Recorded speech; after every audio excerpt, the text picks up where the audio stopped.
Hi, I'm Lippy. And I'm Grumpy. Together we're Lippy and Grumpy Do Podcasting. In this episode, Peter Pan, wedding dress shopping, is metal or liquid, holding an owl, and car stereos.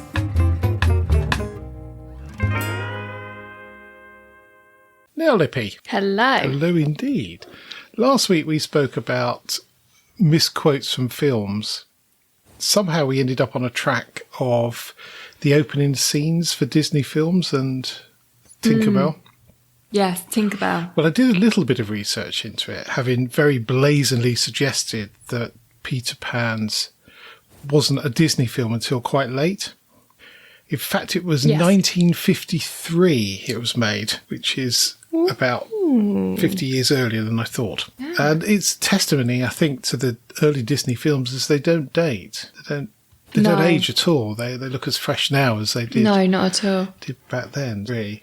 And I also mentioned about Great Ormond Street Hospital and the copyright, and I was correct about that. And apparently the Copyright Design and Patent Office has extended copyright because it expires after a certain period of time to forever or in perpetuity. That's good. Which is good. So any production of Peter Pan, some funding goes to Great Ormond Street Hospital, which is a really nice legacy to leave. Yeah, it is. Absolutely.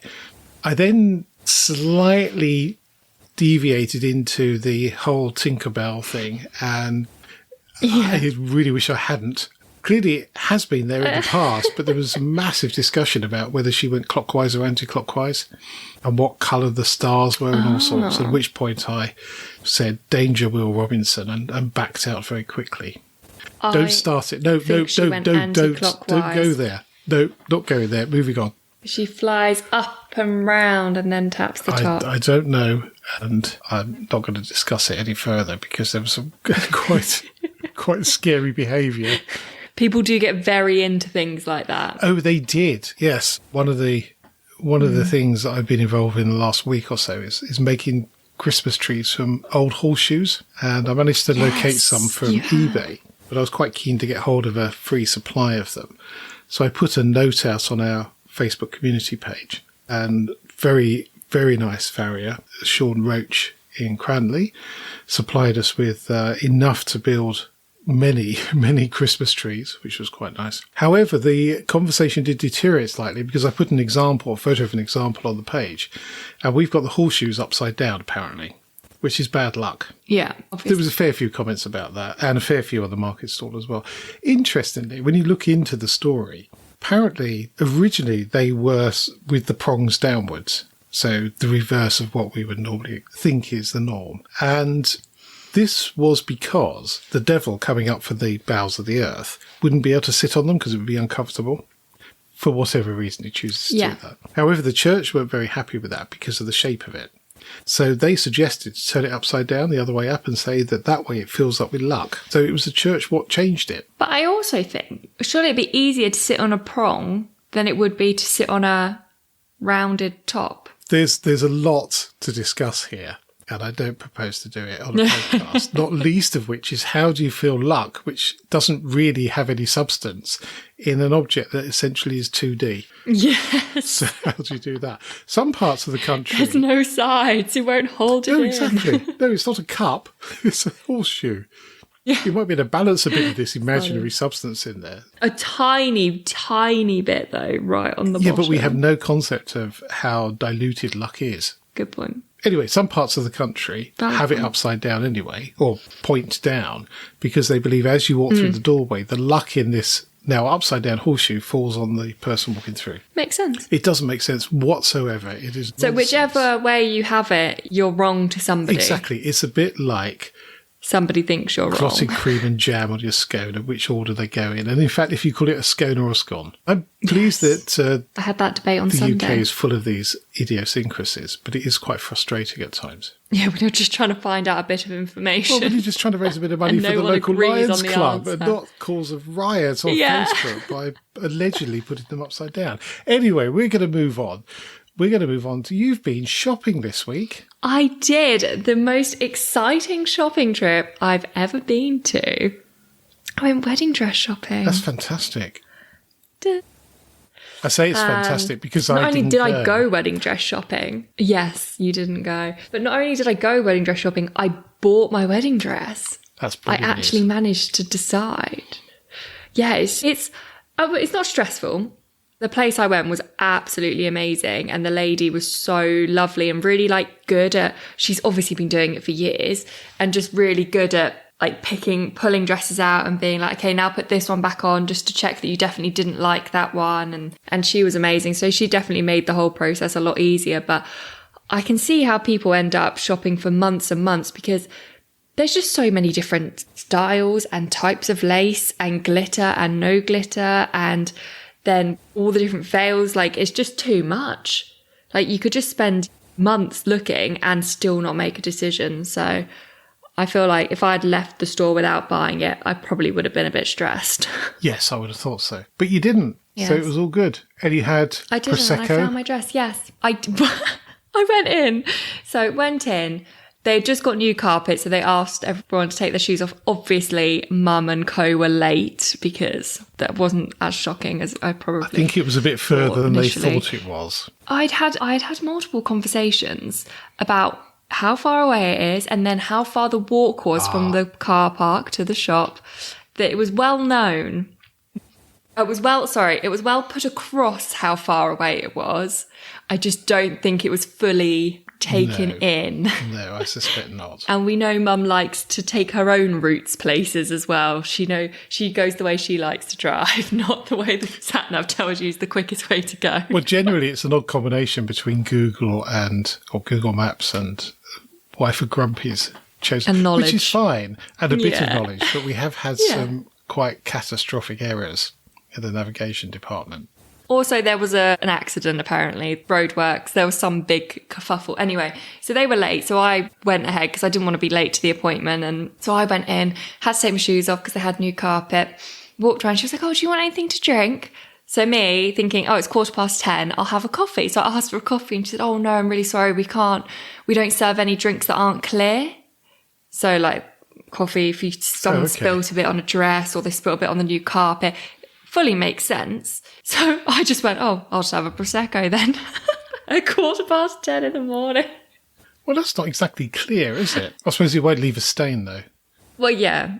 Yeah, if you spilt it on the dress, they could wash off the smell. Yes, true, yeah. Rather than if it was like a coffee, it's going to take a lot more cleaning to get the actual coffee out. It was a very lovely day, to be honest. I really enjoyed myself and I felt like an absolute princess. Excellent. Well, that's how it's supposed to be. And there were quite a few tears, I think. There was at this end when I saw the the transaction go through. Did you? It was under budget, actually. Well, it was under your budget. I had bought cars for a lot under less. my budget for the dress. You've bought cars for less than everything. Pretty much, You've bought cars for less than probably a Freddo.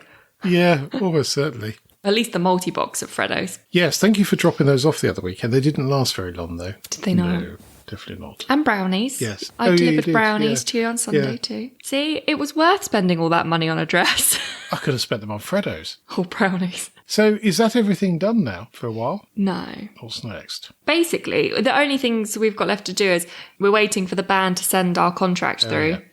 But we've picked them. So we just need to sign the contract and pay the deposit for them. And then the same for the pizza van. Oh, okay, so not much. And then that's it. Brilliant. Yeah, we did a booking spree yesterday.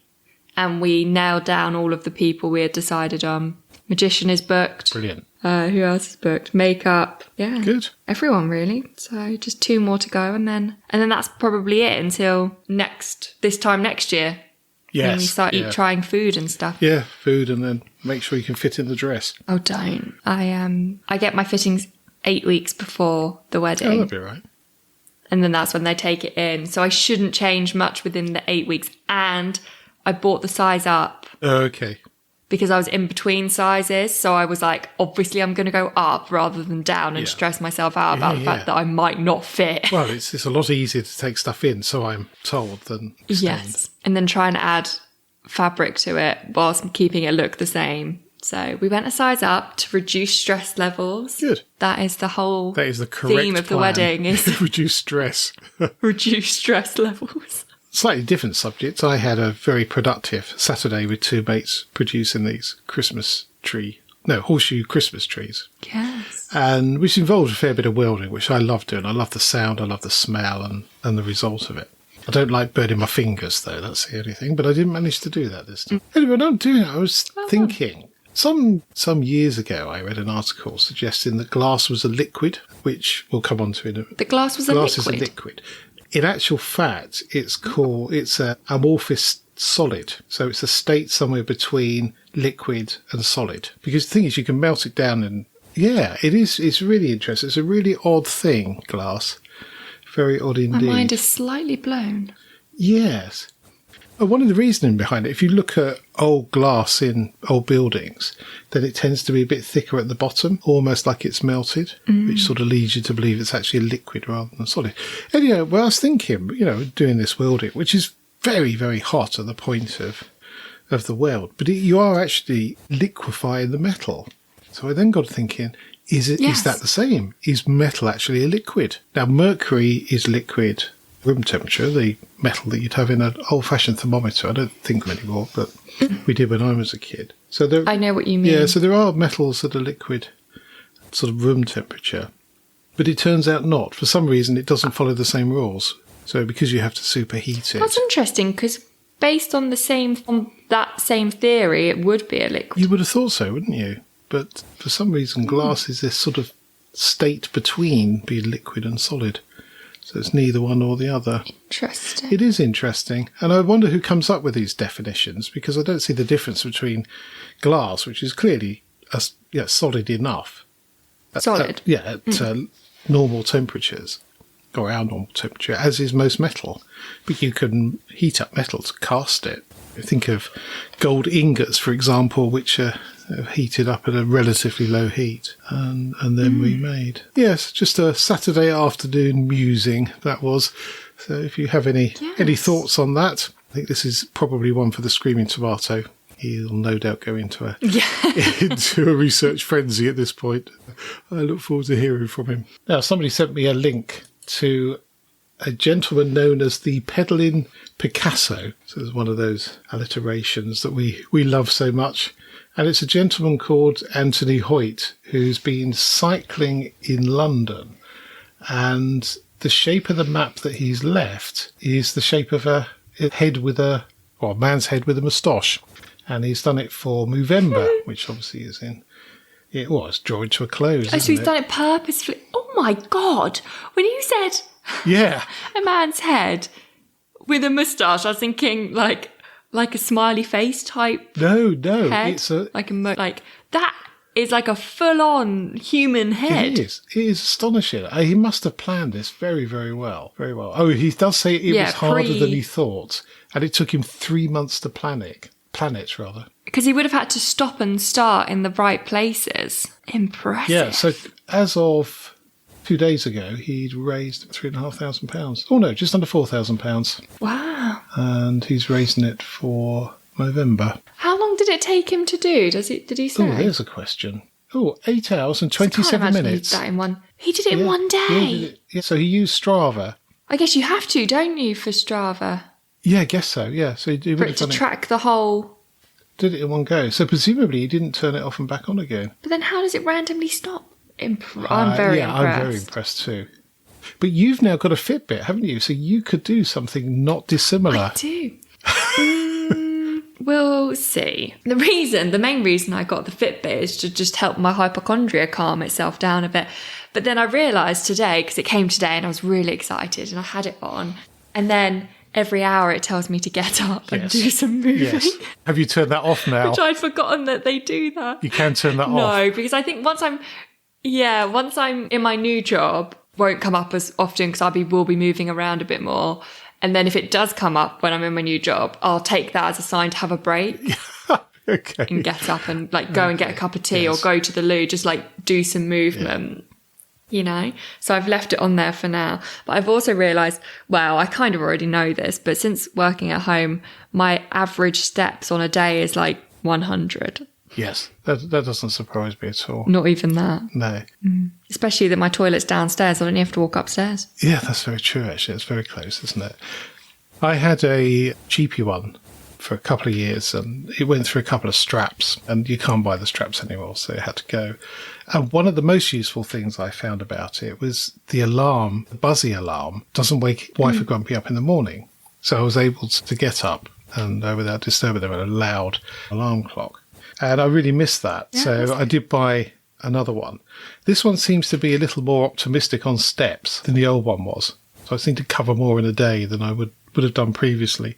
So which one's right? Interesting, because I've been checking it against my phone one, but then I thought, obviously my phone's been on all day, whereas I only put this on at about 2:00. Also, I don't take my phone every time I stand up. I'll leave it on the table and go and make a cup of tea and then come and sit back down. I wouldn't take my phone with me to do that. So it's hard to judge. So I'm just going to go off the fact that I've done, how many have I done? 146 steps since 2:00 this afternoon. Somehow I've done 1,901 today. Yeah, which does seem a little bit on the high side. I tried to see if there was a way to find this, how it measures a step, because it's on my wrist, not my ankle. And is it tracking my distance and then working out how many steps that takes? Because if it's doing that, then I have quite a large step. Yes, where mine are quite stumpy steps, as wife grumpy always says. So maybe that's something I need to look into. How do they measure a step? I don't think it's a very exact science. There'll be some sort of accelerometer in there. Yours, I suspect, would be more accurate than mine, which was a very cheap one. It wasn't. Yes. Well, I got 20% off mine. It still would have been a lot cheaper. Sorry, mine would have been a lot cheaper than the other, I suspect. Yeah. And I only ordered it yesterday and it came today. So how great is that? Very good indeed. Mine somehow seems to be able to do blood pressure as well, which seems highly unlikely, as it doesn't have a cuff. But it does sort of whir away and come back with a figure which isn't too far from what it actually is. I guess but it can't possibly do it. It uses an estimate of your heart rate and... Oh, well, maybe that's why it's so low, because my heart rate is generally very low. Oh, what's your heart rate? Let's do heart rates and then... I'll have a look at my phone because it does the average. This is very exciting podcasting and no mistake. So my average today has been 70 and the lowest 49. 49 is quite low. I know. My average is 51. Oh, that's still low. That's very low. But you haven't moved. You've only done 10 steps. No, I don't move a lot. And also, I'm an athlete. Don't forget. That's very true. So my resting heart rate is a lot lower than the average person. Yes, well, that's what I say. Mine also does temperature My as current well. heart rate is 56. Temperature? Yeah. Fortunately, it's got an mine does alarm on it, so if it temperature. goes above 37.3, it starts bleeping, which it did on Saturday for some reason. It just started buzzing because it would... Yeah, very odd. 37.3 is not that high, though. Again, my temperature's generally lower. It's normally low 36s. Anyway, moving on from medical facts and figures. So I saw a post this week on the socials from the young man that taught me how to drum, who's an exceptionally good drummer and an exceptionally good teacher as well. And I think he's been a bit caught up with the whole COVID thing, where he's touring, or was touring, with his band called Vambo. They were sort of a heavy-ish rock type band. Very, very good. But he was also playing drums for the lead group as well. So he was double drumming for the live, which is quite an achievement. Anyway, he sent this picture. That's impressive. From Money Heist, the Experience. For those of you who haven't seen it, Money Heist is a Spanish series that's been shown on Netflix. And I think we're due to get the last half. It seems to come in very odd chunks, but it's a brilliant story and it's brilliantly filmed. And though it's dubbed, you wouldn't know it at all. It's very well done. So this Money Heist Experience, presumably there's actors involved. You rob a bank as part of it, which I think is a brilliant thing, and I'd love to do it. That is and there was a great picture of him with his girlfriend with that stack do of gold bars all over the place, which was quite good. So it's up in London, and it just looks fabulous, absolutely fabulous. It does say you have to wear a mask, but I'm not sure whether they mean the mask that was shown in the series or sort of a breathing mask because of COVID. I feel like this would really fulfill my dreams of wanting to be a criminal, but also not wanting to actually be a criminal. Well, yes, if it's like me, you quite fancy the idea of putting a bank job, but don't want to get put in prison. Yeah. There was a 100%. great film in the 70s called Westworld, which I think was a series recently on one of the American channels. And in that, they're all robots, so there's all robots in there. And there's Western World and other various bits. And you could stage a bank robbery, and you could shoot at the robots and they will over and be rebuilt again the next night. But I always thought that was such a good idea that you could go and play out that desire to rob something just for the thrill Fantasy. of it. And it looks like you can. So maybe that's something we ought to look at next year. 100%. Yeah. I feel like we should all give it a go. Maybe we should split up into teams and make it competitive. Make it a competition. Well, Yeah. I don't know whether there's the robbers and the police, whether there's two sides to it. Well, it says there's actors, so I feel like the actors are probably the police. No, you need to have somebody show you what to do, or at least lead you in the direction. Up to 7 actors for every 20 people will represent a multitude of characters blurring the boundaries between fiction and reality. God, I really want to do this. Excellent. Well, maybe we'll do it. See how long it runs for. Maybe next year. Yeah, let's give it a go. Yeah, so I'll stick a link to that, but that Let's does give look it a like go. an awful lot of fun, I have to say. And talking of fun, you've been holding owls, of all things. I have. It was so random. Like, I don't feel like I've ever held an owl before in my life. Like, I know you can go to Bird World, but I don't feel like they let you hold the owls there, do they? Well, you were very young when we went. I don't remember it at all well, actually. No. So yeah, considering like I feel like holding an owl is quite a unique experience, and I did it on a random Sunday at a wedding fair and didn't even know they were gonna be there. And when we went, it was still quite quiet. We went quite early, and the lady did say, "Oh, I wasn't going to do this. I wasn't going to let people hold them." But she had offered, so I was like, Yeah, yes. absolutely. So I had a snowy owl, one of the little cute ones, had the glove on and the owl, and I was stroking it. And it was flicking its head around. It was really cute. It was so soft, but they are very creepy. The way their heads turn are a little bit unnatural, I would have said. Yeah, and they stare as well, because I know they have amazing eyesight and they're staring at you and I'm like, what are you thinking? Like, it's creepy. And then they had another owl there as well, but a massive one. I don't know what breed of owl it was, but it was huge. And Chris was a bit scared of it. Big flappy things do tend to freak It was quite me out. falcon looking. Big claws. Yes, I don't think there's a big jump between very large owls and then looking at hawks. You know, they're both birds of prey. Yeah. How exciting. Creepy. Yeah, it was very exciting for a random Sunday afternoon. Yes, although it does sound like an episode of Alan Partridge, where he goes to the owl sanctuary. Does some very, very odd stuff. There was no weirdness with the owls. Glad to hear it. A guy I worked with many years ago had a hawk that he would fly 2 or 3 times a week, which he said was great fun. Fancy. Yes, very fancy. Yes, I don't know whether he was training it to do anything, but seemed to enjoy it. And we've had them at our carnival a few times, sort of birds of prey, and there was, very exciting. They're not something you see very often in the wild. Well, we got at least one red kite in our flying over the... Oh, the owls. Oh, the owls. Yeah, we used to have one you could hear. I haven't heard it for a good while. Yeah, they really are quite spectacular creatures. Well, we almost booked them, but they were quite expensive, and also we thought it is a bit weird.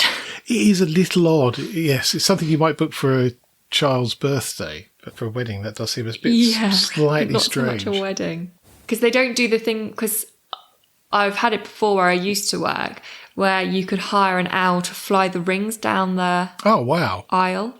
Sort of Harry Potter style. Which is awesome. Yeah, but they don't do that. So I was like, then no, thanks. Oh, that would be quite cool. Because I thought if they did do that, then that would be really cool, to be fair. Like, just all of a sudden, we wouldn't have told anyone, just make it a surprise. This owl just swoops in. I could just see a whole load of stuff going wrong. That's the only thing. Including Chris having a panic attack. Yes, probably not the best thing. Yes, I'm not good with flapping birds, and we had a very odd noise in the house last week. I'm sat here working, and it sounded like the window cleaner, and I thought, but he came last week. So either he's back again, which is unlikely, or there's something very odd. It stopped, so I sort of carried on, and then it started again. I thought, I've got to find what this noise is. And then it was in your bedroom, and there was 2 blue tits had come in through the fan light, which wasn't massively open, and then was obviously struggling to get out because all they're doing is banging into the glass. Yeah.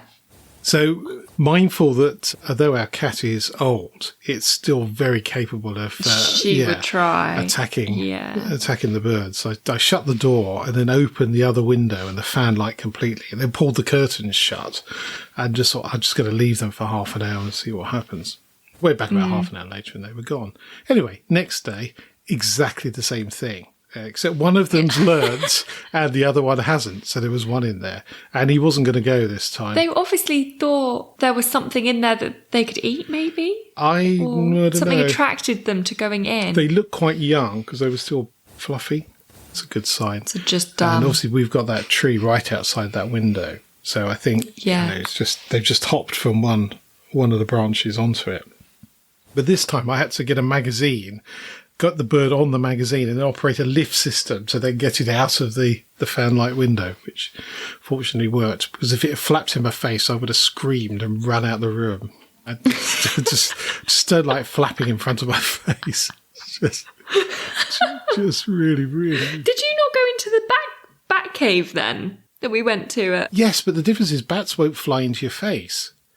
Birds will fly into your face. No, but they fly very close to your face. They do, but they're not going to hit you in the face, and that's why I'm a bit wary of them. Yeah, the bats are long-legged. Yes, that was quite something. Particularly the gentleman behind us who held his child up in front of his head to protect him, which bit of a telling sign there, I would have said. Somebody in the last weeks recommended a TV series called which I relatively enjoyed. But one of the opening scenes are these very odd stone satellite dishes. And you know what I'm like with radar and radio. If there's a connection, then yes, I'm very interested in that. Anyway, these are on Romney Marsh in Kent. And they were built during the war to try and detect aircraft. And there's this odd sort of wall that looks almost like an auditorium, which I guess is what they were trying to do. So these things are called sound mirrors. And they're made from concrete. They called them listening ears and range in size from 20 to 200 foot. Built between 1928 and 1930, they were part of our national defence strategy. And the idea is they pick up the sound of the enemy aircraft before it got within bombing range, and they could do something about it. They're very interesting. They're still standing and still complete. They're not eroded at all. So I quite like a trip down there. I wonder if they still work. Be interested to see if they're a little bit like Whispering Tower at St Paul's, where somebody whispers on one side and you hear them on the other, whether get somebody to shout at one end and see if you can hear it at the other. Oh, they planned to destroy them in 1939. Yes, they didn't, but I guess radar then took over, so they were a bit superfluous. But they're very odd, almost like the monolith in 2001: A Space Odyssey. Just in the middle of the countryside, there's these slabs of concrete that are very odd shape. So if you like radar and radio and such things, and if you have a mobile phone, then you should do, then then you'll find that quite interesting. I shall stick a link to that. Yeah. I came across I'm not sure if meme is really the right phrase for this, but it's a picture of Rick Mail, and I assume this is one of his quotes, which says, "I may be gloriously stupid, but if it helps people forget the grimness of reality, then I'm happy." Which I think is a strapline. Perhaps one that we should use for this podcast. Dear old Rick Mail, miss him a lot. He was a very comic. I like that quote. Yeah, I like that quote too. Now, some weeks ago, we talked about the Nissan Gloria, which had a almost lounge standard hi-fi in it. I found one that's bigger. So this is from a Mercedes. I'm guessing it's the 1980s. And it is a 4-component system. So you've got a cassette player at the top, and underneath, I'm guessing that's a radio. Underneath that, you've got an amplifier with a graphic equalizer. And then under that, you've got a visual indication of something or other. It's not turned on in this photo. I mean, it's very clearly... Bass? Well, it presumably shows the levels at different frequencies. So a graphic equalizer without the equalizer bit. That looks like a full DJ mixing. It does, and it's square. even got little metal handles on each end of the each component as well. But it takes up virtually all of what is quite a large centre console in a Mercedes. That really is quite remarkable. So I shall include a picture on that. But you'll be pleased to know that's the only car-related fact this week. Woo! Now, I do have something else that's quite interesting. Delivery of some compost last week at the allotment. Gentleman there orders Oh, yes. We had, I think, a truck and a half load. So this stuff turned up. Oh, that's a lot. Yeah, it was a lot. It was 220 bags on the first day, which is about 4.5 tons of this stuff. Turns out we'd ordered so much, it's all come from the Royal Horse Guards. So it's all Royal Horse poo. You got fancy poop. Fancy poop. And it was still warm. The bags were all warm. It was lovely. So, Warm? yeah, Oh, because it's composting down. Great. Ooh. Yeah, it was great. Yeah, it's very easy. Hey, they would have taken it straight off the pile, wouldn't they? Well, it would have rotted down, so you can use it straight away. You can't put just deposited horse poo on the ground. Let it rot down for 12 months. Stuff from the bottom. Yeah, well, they would have checked around, but they said how many lorries got up there a day. It was a phenomenal number. So, yeah, so that's the compost centre in Woking. Wow. It was not just any old compost. not any compost, and it was £3 a bag for a 20 Royal kilo Horse bag. compost. Yeah, very good indeed. Is that quite cheap? Yes, I don't really know how much compost and it's costs, very, to be very honest. good. Stuff I've had. Yeah. Other places come with weeds in it, which that's all. Anyway, have you got a top tip? I do have a top tip. Pretty basic top tip. My top tip would be to get a Fitbit to tell you to stand up when you've been sat down for too long. It's very handy, to be honest. Yes, I think it probably is. Keep you moving. Yes. I turned it on mine for about an hour and then got irritated with it and turned it off again. Well done for keeping it on. It's only if I haven't moved within an hour. Yes, I'm not sure how good mine was at working that out. So if I've stood up and walked somewhere, then it didn't go off. So it's only gone off once Okay, that's pretty good. since I put it on at 2. So that's quite Have you got good. it turned off overnight? Yeah, so it goes on to a do not disturb and no notifications come through, and then it just tracks your sleeping. Well, I have a geography-related fun fact this week. Ooh. In 1659, France and Spain ended the Franco-Spanish War by signing the Treaty of the Pyrenees. They did so on neutral territory, which was an island called Pheasant Island. Part of the agreement was that the two countries would share custody of Pheasant Island, which still stands true today. 6 months of the year, the island is part of France, and for the other 6, it's part of Spain. Do people live on this island? Because that must be very No, it is confusing. uninhabited. It's very small. It's about 200 metres long. It's not very big, and it's in the Bidadosa River. Interesting. Yeah, it's very interesting indeed. That's it for this podcast. Thank you so much for listening. You can help spread Lippy and Grumpy's view on life by leaving a review on your favourite podcast platform. If you're not sure how to leave a review, or if you download from Spotify, there's some help at lippyandgrumpy.uk/review. And if you would like to get in touch, email podcast@lippyandgrumpy.uk. So it's goodbye from me. And goodbye from him. Goodbye. Bye.